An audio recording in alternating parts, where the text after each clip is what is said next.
2, 3. Sayang pa!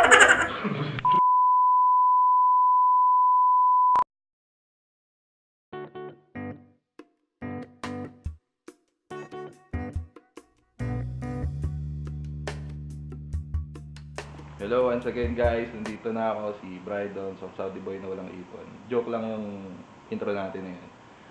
Magluluto tayo ngayon ng Pinoy style na laing. Ito ay isang Filipino dish. Kaya huwag na natin patagalin. Wala na naman ako masabi. So let's go!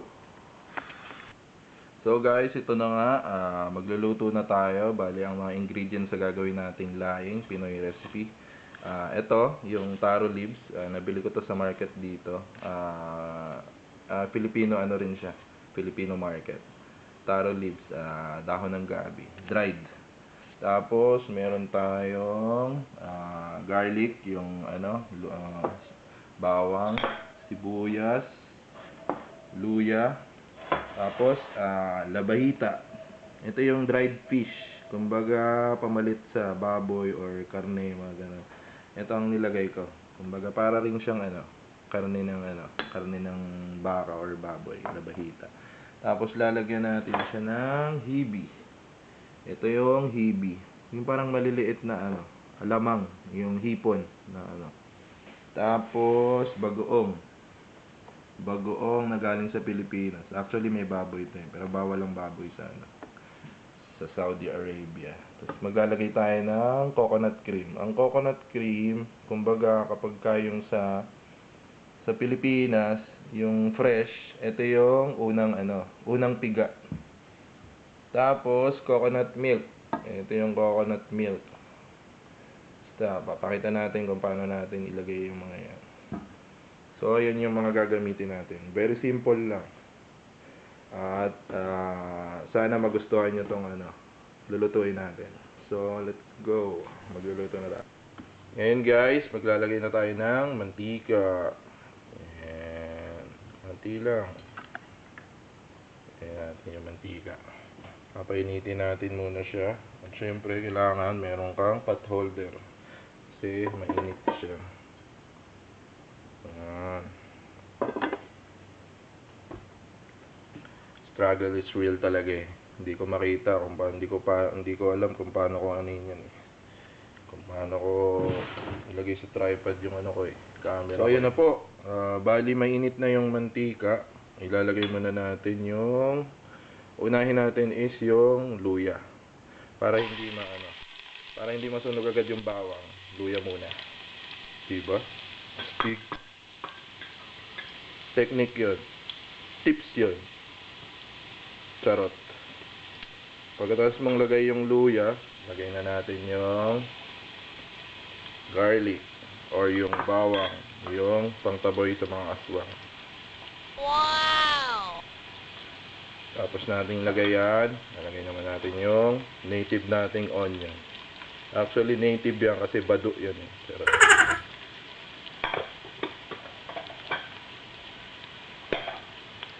Halu-haluin natin.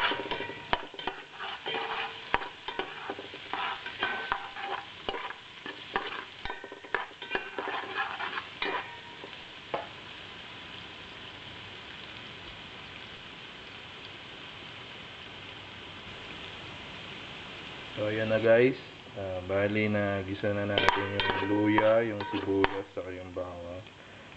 Susunod nating ilalagay is yung labahita. Actually parang karne na yan, yung labahita.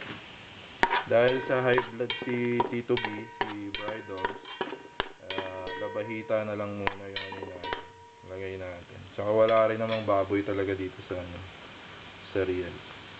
Mamno. It means bawal. Haram. Ganyan. Shlonek na pala kay Kuya P. Si Kuya P na hindi nauubusan ng sinasabi. Ayan. Bali yan na. So guys, dahil naantay muna natin yung pinapakuluan, tutur muna kita.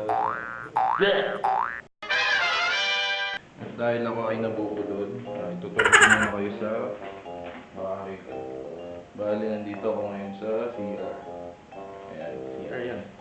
CR talaga yan. Meron pa nga ano eh. May sabit-sabit pa nga yung ano eh. Yung ito. Dahil day off ko, hindi na naman ako magluluto. Ako din ay maglalaba. Ano talaga ang buhay ko at OFW. Akala namin ba napakasarap. Pero hindi nila alam, marami tayong problema. If you know what I'm saying. So ito na nga. Bago tayo maglaba, linisan muna natin yung washing machine. Kasi yung mga nagde-day off ng mga masisipag maglaba pero hindi marunong maglinis ng washing machine. Kaya, linisan muna natin.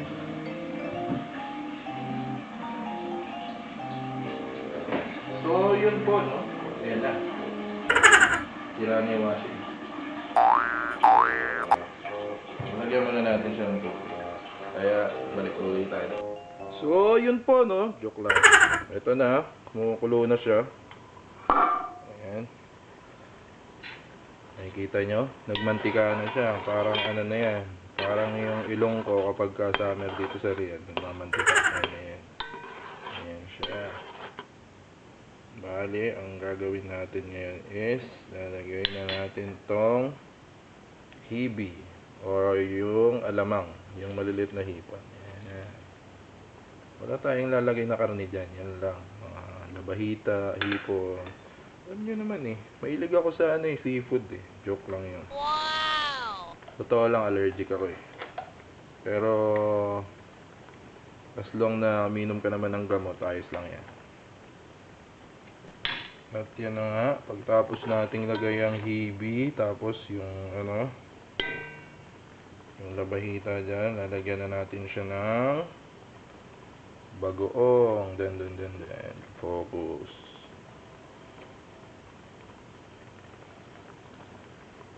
Yung bagoong natin talaga may baboy ito eh. Pero secret lang yun ha.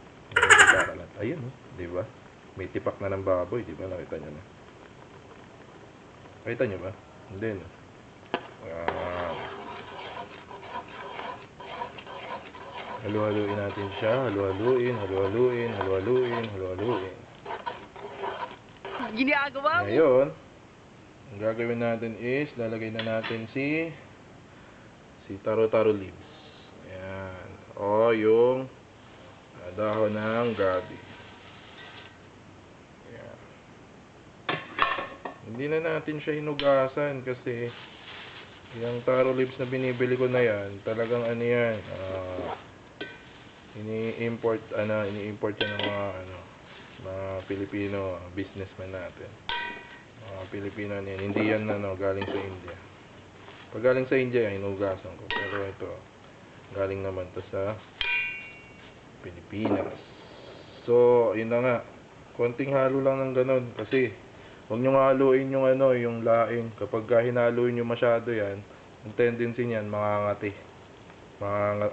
Yung makati sa lalamunan.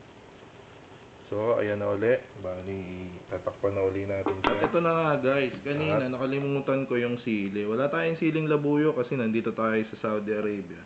Ang usually ginagamit namin, ito. Yung mga Indian chili na to. Kahit ganito to, strong din yung nito. Para medyo spicy siya. Patayin niya. Hiwain natin siya. Hiwain nyo siya, pero huwag nyo hiwain yung kamay nyo ha. Kasi kapag hiniwa nyo yung kamay nyo, mapuputol daliri nyo. Diba ang corny ko? O diba?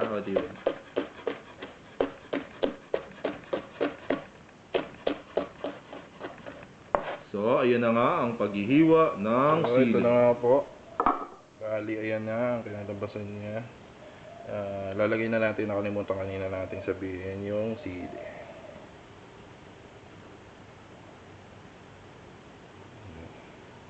Tapos niyan, lalagay na natin tong coconut milk. Ayan. Lagay na natin siya. The more na marami, mas masarap kasi. Ganyan. natin siya.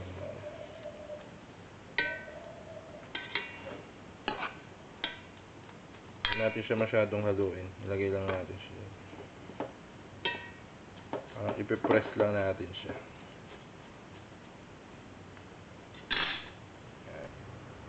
So, ito na guys. Ito na ang outcome ng ano natin. Medyo madilim yung ano ko ngayon eh. Kasi hindi pa napapalitan yung ilaw eh. Dadagdagan natin siya ng dried na red pepper.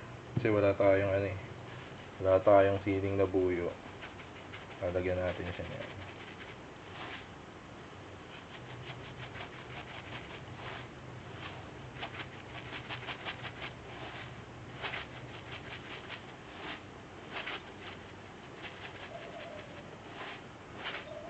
Yan.